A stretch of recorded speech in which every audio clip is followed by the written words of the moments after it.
বলল বাইসানের খেজুর বাগানে কি খেজুর আছে নাকি? তারা বলল হ্যাঁ। দাজ্জাল বলল শোনো, খুব শীঘ্রই বাইসানের খেজুর বাগানের সব খেজুর গাছ ধ্বংস হয়ে যাবে।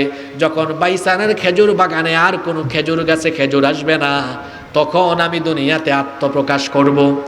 2 নাম্বার জিজ্ঞেস করেছিলাম জুগারের ঝর্ণায় পানি আছে নাকি? তোমরা বলেছো হ্যাঁ। জেনে রাখো, খুব শীঘ্রই জুগারের ঝর্ণা শুকিয়ে যাবে। যখন জুগারের ঝর্ণায় কোনো পানি থাকবে না, তখন আমি দুনিয়াতে আত্মপ্রকাশ করব।